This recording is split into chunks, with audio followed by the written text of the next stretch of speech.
Hello, welcome back to Oolykee Gaming, welcome back to another episode of Workers and Resources Soviet Republic Mode Monday. Today we have Motherland Calls, South American map, and some Polish buildings.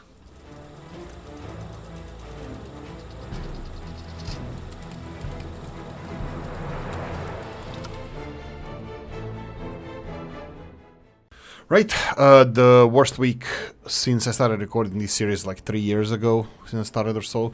There's been only 15 mods, even less released. I actually had some backups that I can put in this video, but something is happening. We're getting less and less mods. Anyway, let's get cracking.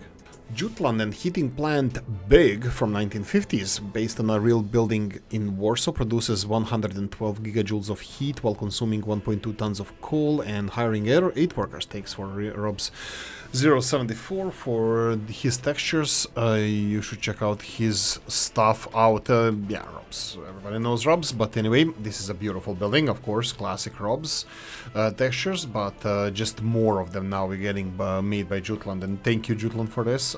Whoever appreciates Rob's work and Jutland's work and this kind of classical gray box buildings, definitely you need to check this out. Okay, so what do we get? We get 112 gigajoules, 1.6 tons of coal, even though it says 1.2 tons of coal in the description. That's interesting. Could have been tweaked though. I'm just gonna check this out. There's a discussion in the comment section of the mod, so that you can find in the link description of the video, but I'm gonna compare it to vanilla. Of course, first of all, it's classic, absolute classic, so nothing to say anymore. It's beautiful. I like that it has a little bit darker shades of gray and black on top of the chimney. It's quite realistic. And comparing to vanilla, we're gonna go 4D. Here we go. 112 gigajoules of heat. Vanilla one is way bigger. It does produce more heat. Oh, it's almost twice as much. I totally forgot it was like 150 or something. No, so definitely seems not to be a cheaty mod, or it's quite realistic. It is cheaper than the small one though. Take that with a pinch of salt. I'm gonna say it could be a little bit on the affordable side. It does have big connectors. Is that a big connector? I'm just gonna make sure. No, it's a small connector, so it only has small heat connections. You cannot connect big pipes to this. So if you try to build a big pipe, no dice, they won't connect. So yeah, it has a couple of downsides, but oh, one more thing, efficiency is 2.1. Oh, it's quite efficient as well.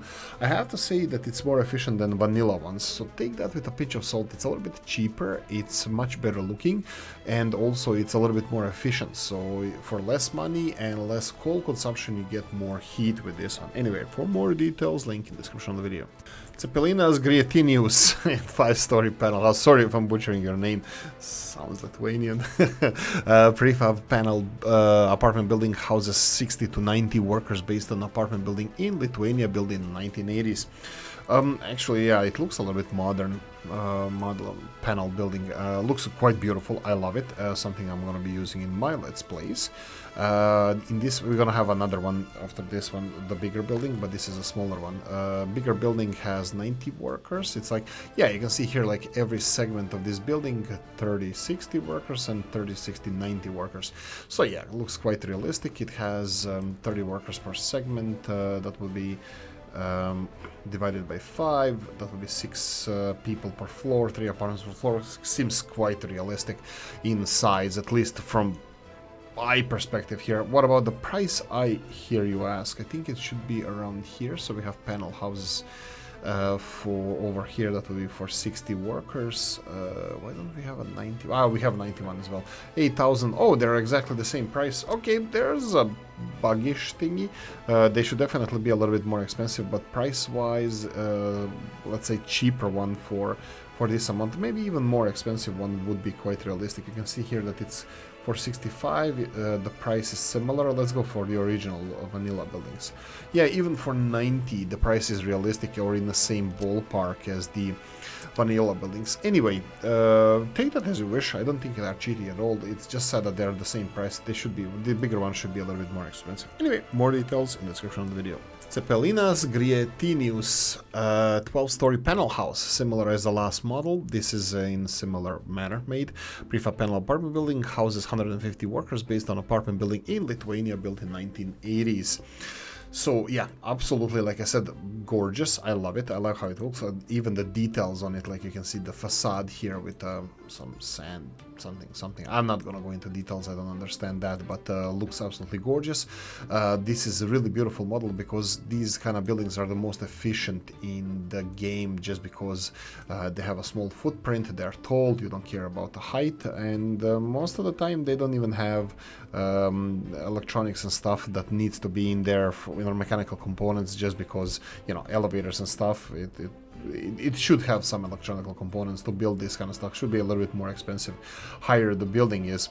You can see here this one requires only steel and prefab panels and some other parts. But what about the price, I hear you ask? 15,600 rubles compared to the vanilla building of the same size would be 15,000 bigger ones, 15,823.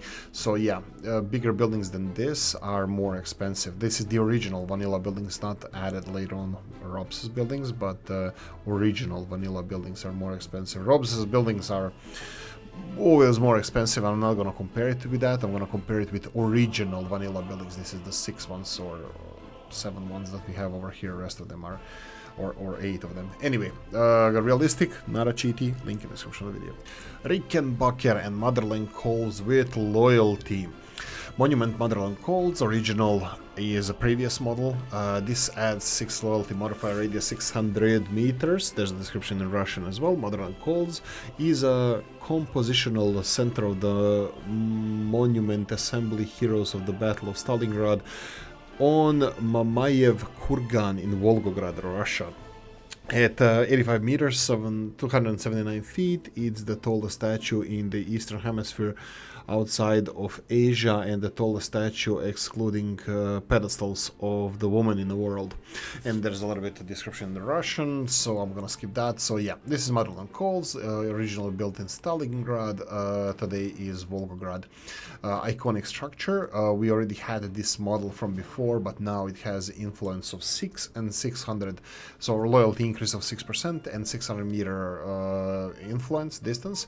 I would even put this a little bit further, but that's just up to me, just because it's so big and can be seen from far away, and it's just iconic. Anyway, what about the price? I hear you ask. We're gonna check it here. Motherland Calls, it's 44,000 rubles. It's more expensive than any monument, I believe. Let's see, 44,000 rubles. I think it could be on a cheaper side, just because this is a huge installation.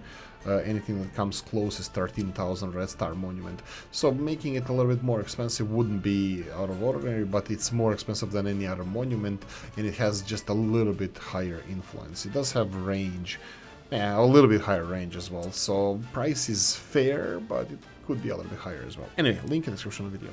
Mac Cannon and the waste separation plant. A very small waste sorting plant, and then many of them working together. The performance of a single plant is very low and less efficient than the vanilla sorting plant, but the combination of several small plants can bring the same level of performance as the vanilla sorting plant, as well as easier access to external links. Because of the low efficiency, it has the same performance as the vanilla factory, but requires 75 workers. However, it has additional sorting. Yada. You're gonna have to read this. So we have 2 buildings. I'm gonna go ahead and explain my way.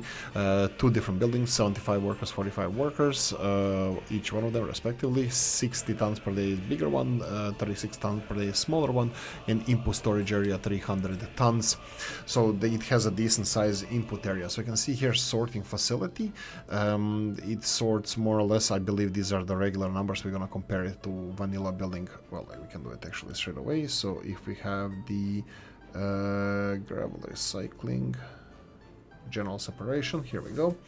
General separation source 65. Yeah, looks like all the numbers are more or less the same, except the speed with which they're processing this. We have it over here for both of them. So just a higher amount of workers, 75, 45. This one has production speed is 50 tons of mixed waste.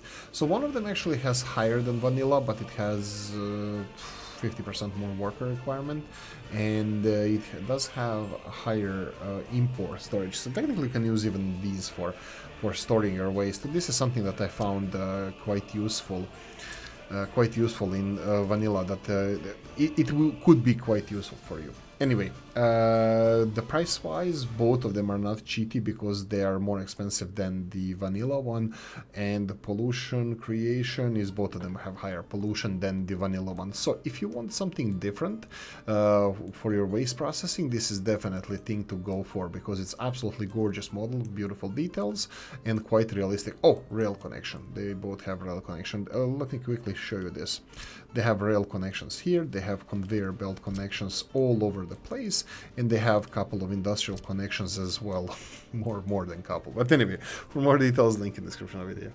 Dr. Lopez and Marszalkowska 21/25. This building represents the residential block of Marszalkowska 2125 in Warsaw. It's an impressive building which has been restored in recent years, transforming the looks of the building which had come quite run down. Okay, I'm on board now. I'm gonna reconstruct in my Let's Plays this street because Dr. Lopez actually put a lot of models from this street, and I think I'm gonna be enjoying this. I need to check out the street, probably even in real life. My better half, she's from Poland, close to Warsaw, and I'm gonna go there shortly soon. So I'm gonna go and check out all of these models. I'm sold. I'm gonna be using all of these models to create some of the streets in my cities. So if you want to do similar, you have Dr. Lopez's models in the workshop. So what about the price? I hear you ask. Let's check it out. So this is the capacity is 80 people. That would be medium-sized building. Marszalkowska 2125, 9,000 rubles. We already know that it's similar price to the other buildings. I would still put it, if it was me, I would still put it a little bit more expensive because it's a bigger building. Quality, please have a high quality. I didn't check that. Quality 99%. Thank you. Absolutely worth it. I would still put the price at least twice the normal one, but it's not cheaty as it is. Big footprint, small capacity, and lavish building. Absolutely beautiful. Link in description of the video. Somber and Meilich House. English. This is 1930s house. Its own style. Edlov Dvor, Edlichov in Bratislava. But it's different. It's attraction in the city, Chindesat, and it's wall-to-wall. Sorry about that, might be something I'm missing here, but credits, there's modeler is Somber Exit, and the model parts is Van Deco. Right, so I have a problem again. It's not due to model is beautiful. I wanted to present it from the actual link in description of the video, but I'm gonna leave it like this. First of all, this is an extremely beautiful building. You need to go and check it out. What does it do? That's a good question. It's a residential area for 100 people. Now, the details on it, on the pictures that I have there, unfortunately, for me it does this, but the pictures in the game, pictures in the workshop are absolutely gorgeous. It's white and blue. Go and check it out. I'm not gonna tell you about the details and anything else because I have a problem with it. I'm sorry about this, but it happens for me sometimes. It's a medium-sized building that costs 43,000 rubles. It's quite realistic in price. Unfortunately, I'm gonna say it has only 80% quality of flats, but I found out that it's really important to have high quality of flats because game punishes you with lower quality of flats, and people are unhappier when they need to remodel, and the buildings need to be remodeled, and so on and so on. But anyway, realistic price, realistic capacity, beautiful building. For more details, you're gonna have to go and check out in link in the description of the video. Valparaiso and Valparaiso. Greetings, comrade. The people from the Socialist Democratic Republic of Chile need your help. After 1960 earthquake, most of the infrastructure was lost. Only few are remaining. We must rebuild Valparaiso. Sorry. We have strong oil fields and stuff. We're gonna check that out. There's a story behind the map. I'm not gonna go into that. I'm not gonna waste time, but we're gonna check and I'm gonna give you my opinion about the place. It's a seaside, of course, as most of the Chile is. What the hell is this wall going around the going around the whole area. There's a lot of canals, channels, and rivers, so you have to bear that in mind. And there's a lot of really flat ground that you can build on. A little bit too flat for my liking, and the hilly areas are just hilly. That's it. You're not gonna build anything around here. So yeah, and the flat areas are really flat, not even small elevations. I think I saw a circle here. There we go. Okay, let's check the resources. We have map, mostly is land, but it does have huge sea access. A couple of canals, one going through the middle of the map, one going on the north. Looks like there are rivers actually. Coal-wise, it's quite decent. You're not gonna have problems with that, unfortunately. Yeah, you have some in the south, close to the Soviet border, and even in the east, so that's not gonna be a problem. Iron is close as well, so steel production is not gonna be a big problem. Oil only in the north, relatively close to Soviet border, and uranium is plentiful, as well as the bauxite, comparable to other maps, so this is not going to be a problem for you. You have several border crossings quite close to the resources, so starting this map is not going to be challenging. Most of the roads that you can see connecting it to other countries are mud, and also there is decent amount of infrastructure on the map, including railroad. Anyway, that's it. Take it as you wish. South American map. I hope you guys enjoy playing it. Thank you for watching. Hope you enjoyed this one. If you did, press the like button. If you didn't, leave a nasty comment in the comment section. Let me know what you think, how you feel. Like, subscribe, notification bell, ring it, comment section, hit it, and if you want to support the channel, I have a description of the video. Thanks for watching, guys. See you in the next one. Bye bye.